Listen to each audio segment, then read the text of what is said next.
Meu nome é Maria Schenck, eu sou artista plástica e com ênfase em cerâmica. E eu fiz educação artística. Por acaso, eu caí num curso de educação artística. Isso acho que é muito curioso para eu falar, porque eu sempre achei que eu queria estudar química. E uma frase que me acompanha sempre é: eu tenho mais sorte que juízo. Porque fazer cerâmica é química pura, sabe? E é muito melhor do que a química que eu imaginei que eu fosse estudar, entendeu? Então eu adoro fazer esmaltes, né? Então fazer esmalte é o que eu imaginava que era a química, misturar uma coisa com outra, misturar mais outra coisa para ver o que dá, né? Que resultado que dá. Então isso era a imagem que eu tinha de estudar química. Então caí numa química muito mais prazerosa.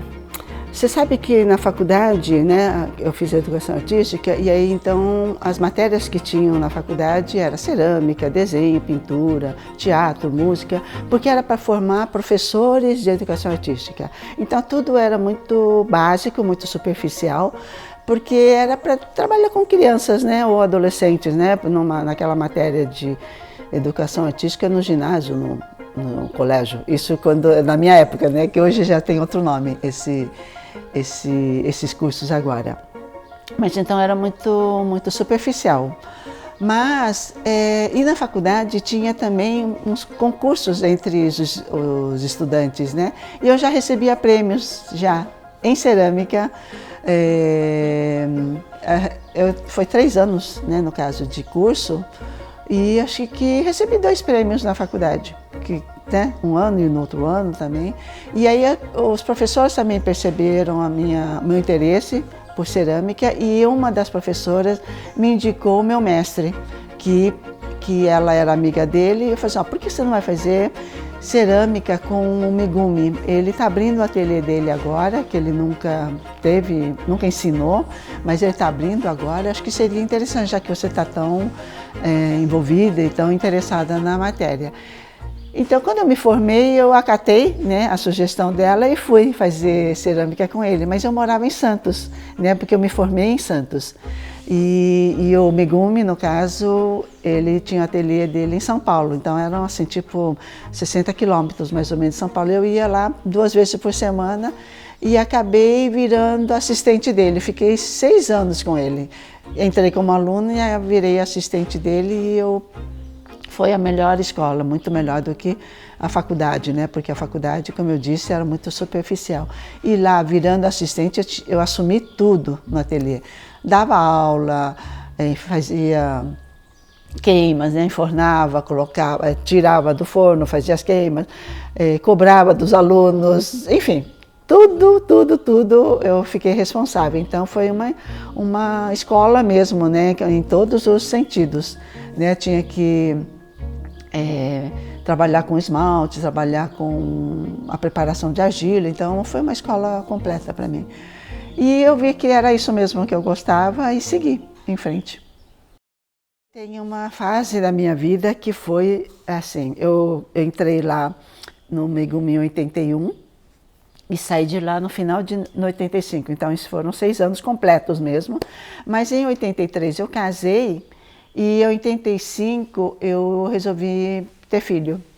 E aí eu falei para o Megumi: quando meu filho nascer, né, porque ele nasceu em janeiro de 86, então estava bem barriguda mesmo no final, né? Eu falei: olha, quando meu filho nascer, eu pretendo parar de trabalhar aqui, porque o pouquinho que eu conseguia produzir, porque como eu tinha toda essa responsabilidade sobre mim, né, de dar aula, de cobrar, de organizar o ateliê todo, eu não tinha muito tempo para produção. Mas o pouquinho que eu conseguia produzir, eu já estava começando a vender. E as galerias, as lojas que eu estava trabalhando, já queriam de volta: olha, tem mais peças, e já estavam me procurando para suprir, né, no caso, o meu trabalho que tinha lá na loja. E aí eu estava sentindo, então, necessidade de produzir mais, porque eu não tinha muita peça para poder atender esses pedidos. Então eu falei para ela: então, quando meu filho nascer, ele tiver uma certa, sei lá, não sei em que período, que eu já estava pensando em montar o meu próprio ateliê. né, sei lá, se é com 6 meses, com 1 ano, não sei que, quando, mas que eu ia cuidar dele até sentir que eu já conseguiria deixar ele numa creche, ou sei lá, numa escola, para eu poder fazer isso. Mas aí, o que aconteceu? A minha mãe, com meu irmão, a minha sogra e com minha cunhada também, eles vieram para o Paraguai abrir um comércio aqui no Paraguai, isso em 86, e foi quando meu filho nasceu. E eles falaram, voltaram lá e falaram, olha, está muito bom o Paraguai, vocês não querem ir para lá também, abrir uma loja, né? De repente vocês abrem uma loja lá também. E aí a gente fez a nossa cabeça, eu falei assim, vai lá, faz um pé de meia e volta, de repente vocês voltam. Fizeram a nossa cabeça, né? E eu falei assim, então tá, então a gente vai, né? Já que eu não estou trabalhando com cerâmica mesmo, né? Com filho pequeno, não ia poder me dedicar. E meu marido assalariado, né? Vamos arriscar. Então, com 1 ano de idade, no caso meu filho nasceu em 86, em 87 nós resolvemos mudar para cá. E com a loja, aí fiquei 8 anos completamente parada.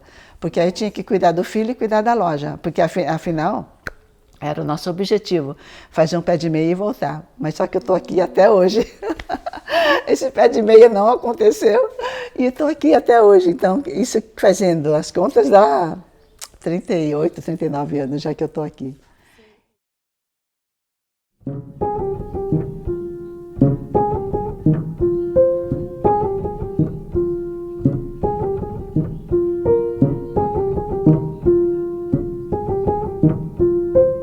O comércio, de um modo geral, começou teve uma crise, né, no caso, no Brasil, que afetou o comércio no Paraguai, então eu já não precisava tanto na minha presença lá. E com meu filho já com 7, 8 anos, eu retomei a cerâmica. E aí foi quando eu entrei nesse espaço aqui onde eu estou, desde 95.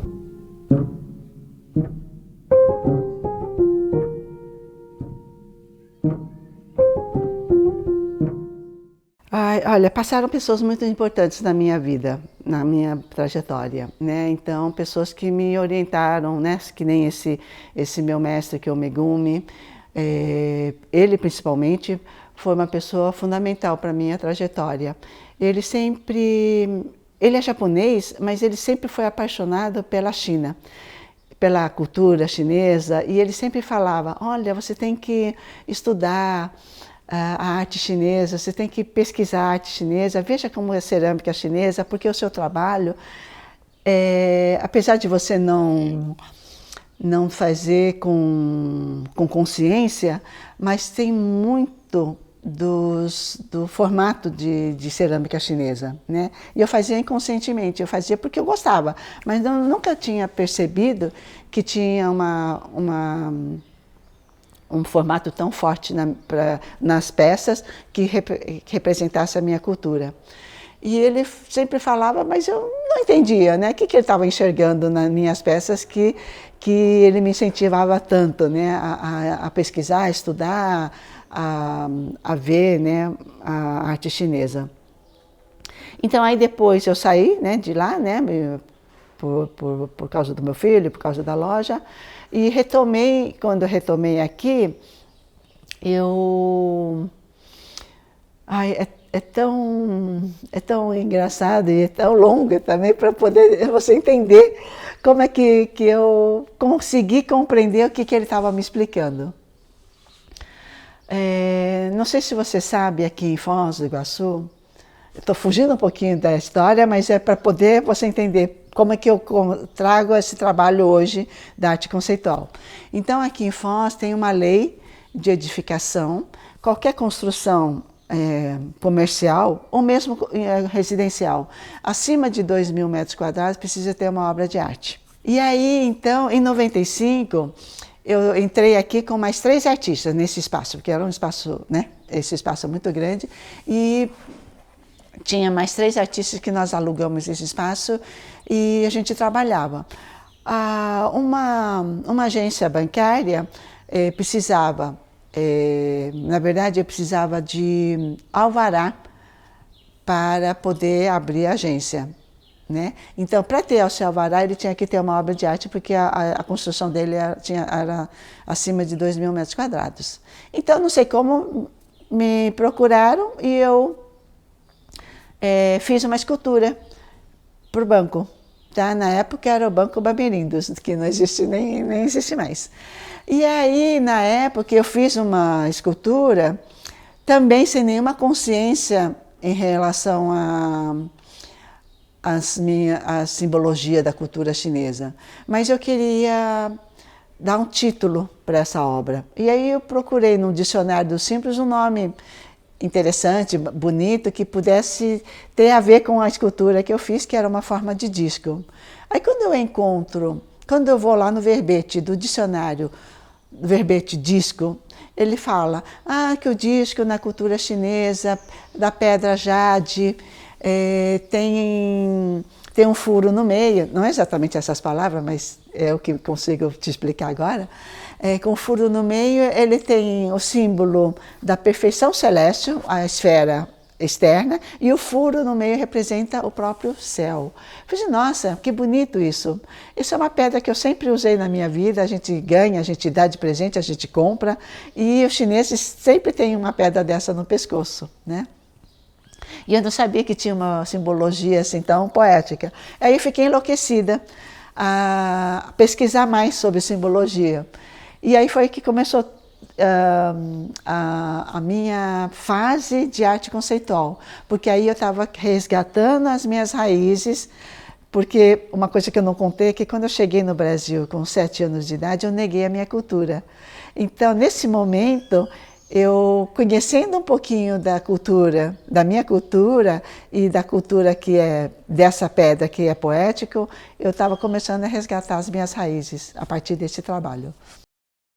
Que, na verdade, eu acho que todo ser humano, né? Eu acho que a gente nega alguma coisa para ser aceita na nova sociedade, para ser aceita num grupo, para ser aceita numa tribo, né? Muita gente fala desse sentido. Então, eu tinha 7 anos de idade, eu cheguei e talvez porque eu não sabia falar nada, né? Porque eu cheguei completamente crua, né? Só falava chinês e só comia comida chinesa, eu só sabia, né, o meu mundo oriental, né?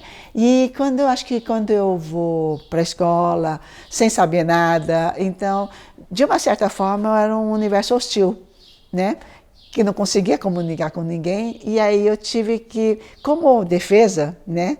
Eu procurei esquecer, então, a minha origem para aprender logo português, para aprender logo a comer comida brasileira, para ser aceita. E hoje ainda a gente faz isso, né? A gente se veste de um jeito para poder ser sapateiro daquele grupo, a gente se comporta de um determinado jeito, porque também aquele grupo é que você, de repente, tem interesse, sei lá, né, se admira, ou por alguma razão, você se molda para ser aceita. Olha, pois é, eu acho que foi aqui em Foz, sabe, no Ecomuseu, que foi a exposição dos pés de cerâmica, que é uma exposição que, na verdade, as pessoas me conhecem por causa dessa obra minha. Assim, praticamente os estados, assim, praticamente quase todos os estados que conhecem o meu trabalho, conhecem esse trabalho, porque é um trabalho muito icônico mesmo.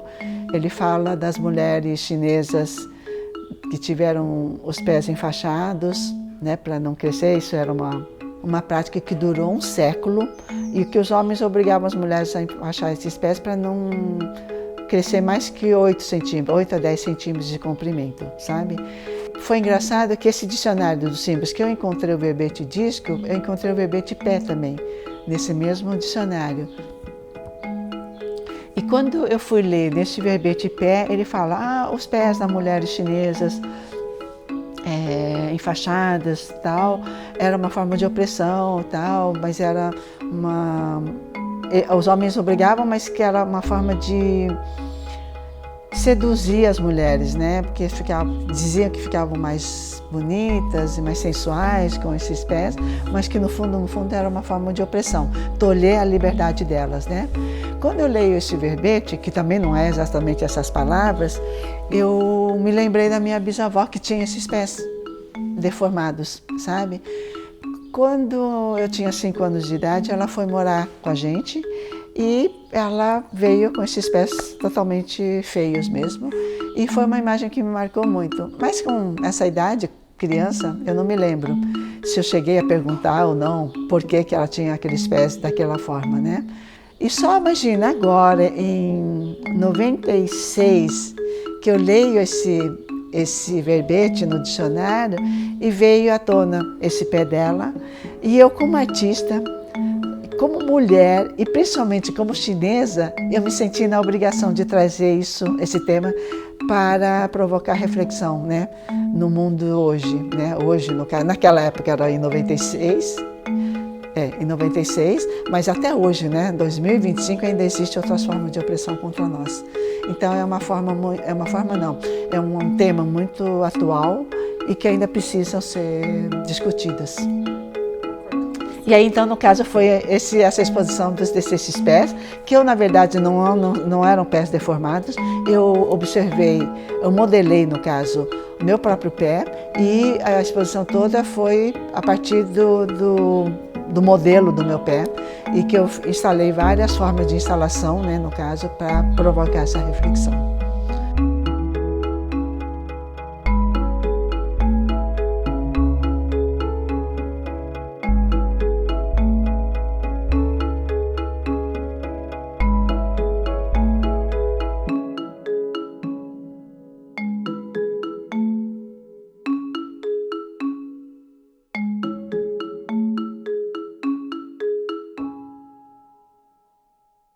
Pela postura dominadora masculina do século XIX, que impunham às mulheres enfaixarem os pés para não crescerem mais que 8 centímetros, com a desculpa de que, assim, ficariam mais femininas e sensuais, mas cujo verdadeiro sentido era tirar a autonomia de seus próprios passos. Eu acho que o processo criativo, ele vem... É uma junção de coisas que você adquiriu na vida, né? Assim, que você da sua vivência, né? Das coisas que você viu, que você aprendeu, que você viveu, que você gostou, que você não gostou, enfim, tudo isso faz parte do seu repertório, exato, né? Porque você vai acumulando, queira ou não queira, você vai acumulando, e num momento qualquer você pega aquela informação para alguma coisa, e muitas vezes é para o processo criativo. Eu sempre falo para os meus alunos, né, que a cerâmica ela é 3 em 1, 4 em 1, várias coisas, né, porque além de você estar aprendendo a fazer cerâmica, ela é uma terapia, porque você esquece completamente do mundo fora, pelo menos aquelas 3 horas que está produzindo, você passa, parece que foi meia hora, né? É terapêutico, né? E é musculação também, né? Você tem que amassar barro, tem que carregar a peça que, né? Lógico, dependendo do tamanho da peça. Então, eu acho que a cerâmica tem mais essa função, né? E essa velocidade realmente é completamente oposta mesmo. Então, a gente volta para a gente mesmo. Então, por isso que eu digo que a gente esquece, né? Passa 3 horas voando, porque a gente volta para a gente, para dentro da gente mesmo, sabe? E curte o nosso momento, né? Do fazer, né? Então, eu sou suspeita, né? Para falar. Agora, a questão do sucesso é uma coisa meio difícil de eu falar, por exemplo, né? Porque eu acho que precisa vir como uma consequência e não como um objetivo principal, porque fazer arte tem esse problema, né? A gente não sabe qual o futuro que vai dar, né? Primeiro porque as pessoas não valorizam, né? Não respeitam, que em geral as pessoas acham que quem é artista recebe do céu, né? Não precisa comer, não precisa pagar conta, né? E acha que tem que dar de graça, ou então no muito vender barato, né? Então isso a gente enfrenta muito, e aí conseguir pessoas que respeitam a nossa profissão é uma coisa muito árdua também.